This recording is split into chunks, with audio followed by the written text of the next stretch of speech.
আসসালামু আলাইকুম, welcome back to my channel Sumi রান্নাঘরে সবাইকে স্বাগতম। তো প্রতিদিনের মতো আজও নিয়ে এলাম নতুন একটা রেসিপি। তো আজ করে দেখাবো একদম কম সময়ে মোনাক্কার রেসিপি। তো দোকান থেকে কিনে আনার কোনো প্রয়োজন নেই, বাড়িতে বানিয়ে কিন্তু খেতে পারেন। তো চলুন বন্ধুরা আজকে রেসিপিটি শেয়ার করা যাক। তো প্রথমে এখানে আমি 1 কাপ পরিমাণ চিনি নিয়ে নিয়েছি আর দিয়ে দেব 1 কাপ পরিমাণ জল। জলটা দিয়ে খুব ভালো করে নাড়াচাড়া করে বেশ কিছুক্ষণ এটাকে এভাবে রেস্টে রেখে দেব। তো প্রথমে নিয়ে নিলাম একটা মিক্সিং বোল, তার মধ্যে দিয়ে দেব 3 বাটি পরিমাণ ময়দা। তো আজকে রেসিপিটি ময়দা দিয়ে করব, অনেক সুন্দর একটা মোনাক্কার রেসিপি। দোকান থেকে কিন্তু প্রতিদিন কিনে আনার কোনো প্রয়োজন নেই, বাড়িতে বানিয়ে দিলে রাখলেও কিন্তু 1 মাস সংরক্ষণ করে খেতে মোনাক্কার রেসিপিটি।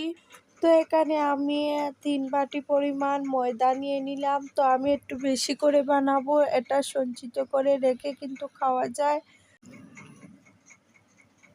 তারপর এখানে দিয়ে দেব আমি সামান্য একটু লবণ 1 চামচের মতো দিয়ে দিয়েছি।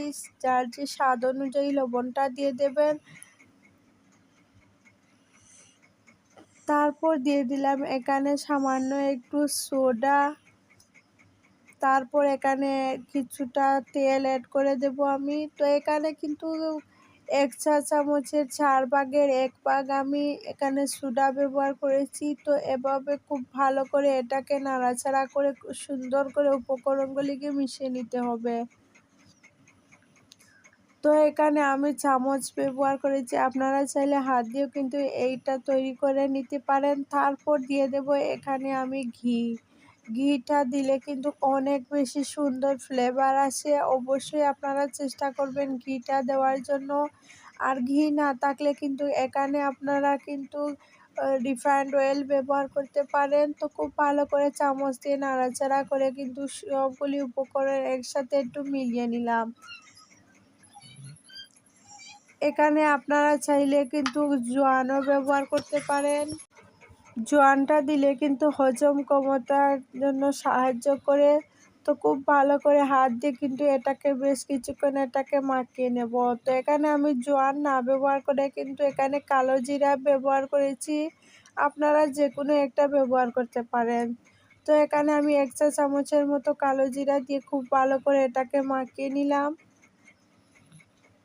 তো এদিকে মনটা দেওয়া একদম শেষ। এবার যে চিনির জলটা গুলে রেখেছিলাম সেই জলটা দিয়ে আজকের এই ডোটা তৈরি করে নেব। তো আমরা লুচি পরোটার জন্য যেরকম ডো তৈরি করে এর থেকে একটু ভিন্ন ধরনের ভাবে আজকের এই ডোটা তৈরি করে নেব।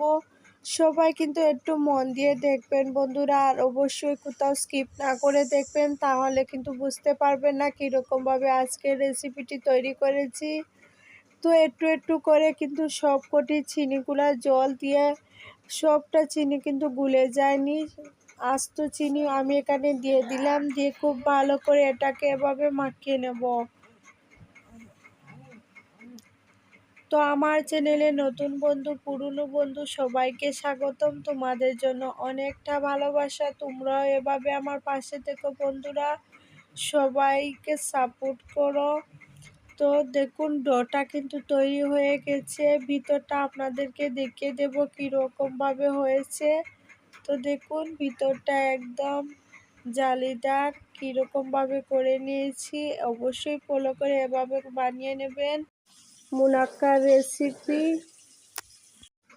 তো এদিকে একটা খাট আর একটা বেলুনি নিয়ে নিলাম। এবার কিন্তু অর্ধেকটা ডোকে এভাবে নিয়ে হাত দিয়ে চেপে চেপে কিন্তু একটা রুটির মতো বেলে নেব। তো একটু ভারী করে বেলতে হবে, এটা পাতলা করে বেললে কিন্তু একদম হবে না, যেহেতু আমরা এখানে মোনাক্কা তৈরি করব। তো এভাবে একটু একটু প্রেস করে করে কিন্তু আজকের এই রুটির মতো এটা বেলে নিতে হবে। এবার এটাকে সাইড থেকে একটু কেটে নিয়ে চৌকো চৌকো শেপ করে কিন্তু কেটে নেব। তো এক সাইডে চা বসিয়ে কোনো অন্য সাইডে এই রেসিপিটি তৈরি করতে পারেন, চায়ের সাথে কিন্তু অনেক ভালো লাগে। আমরা প্রতিদিন কিন্তু দোকান থেকে এই মুনাক্কাটা কিনে এনে ছাদে খাই। তো একটু বেশি করে বানিয়ে কিন্তু সঞ্চয় করে রাখতে পারেন ১ মাস ধরে। এটা খেতে কিন্তু অনেক বেশি সুন্দর। একবার হলে বন্ধুরা ট্রাই করবেন। তো এভাবে চৌকো-শিক করে সবকটি বানিয়ে নেব। আজ কিন্তু বাড়িতেই তৈরি করে নিলাম এই মুনাক্কার রেসিপি। আশা করছি সবার অনেক বেশি ভালো লাগবে। তো দেখুন সবকটি কিন্তু এভাবে আমি কেটে নিয়েছি। দেখুন ভিতরটা কতটা জালিদার হয়েছে। আর মাশাআল্লাহ দেখতে যেরকম হয়েছে খেতেও অনেকটা সুন্দর ছিল। তো এভাবে করে এভাবে আমি পিস পিস করে কেটে নেব। তো একদম ঘরে থাকা সামান্য উপকরণ দিয়ে কিন্তু তৈরি করে নেওয়া যায় এত মজার একটা রেসিপি। একদম কম সময়ে রেডি করা যায়। তো একবার হলেও এই রেসিপিটি ট্রাই করবেন বন্ধুরা। আশা করছি সবার অনেক বেশি পছন্দ হবে।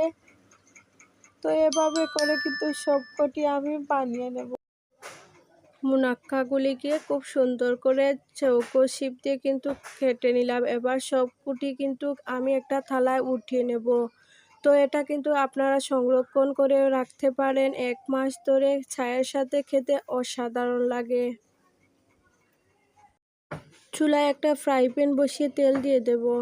তো তেলটা দেওয়ার পর হালকা গরম হয়ে এলে কিন্তু এক এক করে কিন্তু মাখনগুলো আমি দিয়ে দেব। তো এটাকে কিন্তু চুলার আঁচটা একদম মিডিয়ামে রেখে ভাজতে হবে, তাহলে কিন্তু অনেকটা ক্রিস্পি হবে, খেতে বেশি ভালো লাগবে। তো এভাবে করে সবকটি এভাবে আমি ভেজে নেব। তো এটাকে খুব সুন্দর করে কিন্তু ভেজে নিতে হবে। একটা ব্রাউন কালার করে কিন্তু আমি এটাকে ভাজবো।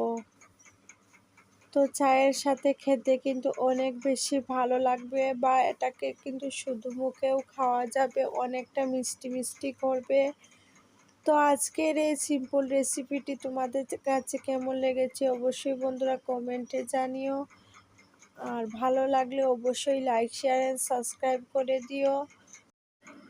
এবার চামচ দিয়ে কিন্তু খুব ভালো করে একটা একটা করে উল্টে দেব, যাতে দুনো পাশটা খুব সুন্দরভাবে ব্রাউন কালার করে ভাজতে পারি।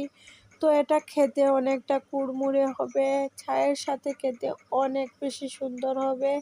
তো সবাইকে একটাই রিকোয়েস্ট করব, একবার হলেও এই রেসিপিটি ট্রাই করে দেখবেন। আশা করছি সবার অনেক বেশি পছন্দ হবে। তো এদিকে আমার ভাজাটা শেষ, এবার এটাকে উঠিয়ে নেব। তো শব্দ শুনলেই আপনারা বুঝতে পারবেন কতটা ক্রিস্পি হয়েছে, একদম কুড়মুড়ে, খেতে এবং দেখতে মাশাআল্লাহ অনেক বেশি ভালো ছিল। তো আজকের এই রেসিপিটি দেখুন কতটা ভিতরটা জালিদার হয়েছে। একটা টিফিন তোমাদেরকে ভেঙে দেখাচ্ছি, অনেকটা কুড়মুড়ে। তো আজকের এই রেসিপিটি ভালো লাগলে অবশ্যই লাইক, শেয়ার, সাবস্ক্রাইব করে দিও। তো আজ এই পর্যন্ত বন্ধুরা, দেখা হবে নতুন কোনো ভিডিওর সাথে। ততক্ষণ সবাই ভালো থাকুন, সুস্থ থাকুন। আল্লাহ হাফেজ।